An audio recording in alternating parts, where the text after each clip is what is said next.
Au cours de l'Assemblée générale élective qui a vu, ce lundi 31 janvier 2022, sa réélection pour un 4e mandat à la tête de l'Association des footballeurs ivoiriens, AFI, le président Cyril Domoro a parlé des absences de Touré Kolo Habib, Aruna Dindane et Daimi Stéphane, tous membres de la liste, engagement et consolidation des acquis, qui l'a conduite à cette élection. Cyril Domoro a brièvement évoqué, ce lundi 31 janvier 2022, le sujet au cours de l'argent élective qui a vu sa réélection pour un 4e mandat à la tête de l'Association des footballeurs ivoiriens, AFI. Mais au terme de cette élection, nous avons insisté pour qu'il revienne sur les raisons de l'absence de 3 membres et non des moindres de la liste, engagement et consolidation des acquis. Il n'y a aucun problème, il s'agit de Touré Kolo Habib, premier vice-président sortant, Aruna Dindane, secrétaire général sortant et Daimi Stéphane, deuxième vice-président sortant de l'Association des footballeurs ivoiriens. Avant tout propos, Cyril Domoro a souligné qu'il n'est pas une personne à polémique.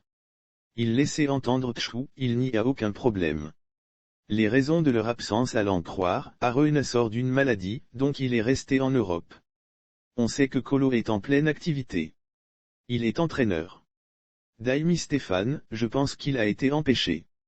Sinon, normalement, il devait être là, a-t-il dit, avant de donner des explications sur l'absence de Max Gradel, Max Alain Gradel qui fait partie de ma liste est rentré. Sinon, son passeport, tous ses documents figurent dans la liste. Il n'y a pas de problème de ce côté.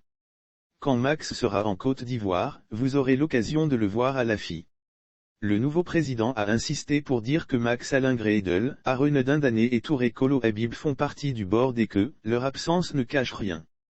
Le processus de normalisation avec la FIFPRO après l'argent élective à la suite de cette clarification, il a levé un coin du voile sur la situation de l'AFI qui a été suspendue par la Fédération internationale des associations des footballeurs professionnels, FIFPRO, au lendemain du parrainage accordé à Idriss Diallo au détriment de Didier Drogeba, tout candidat à l'élection du président de la Fédération ivoirienne de football.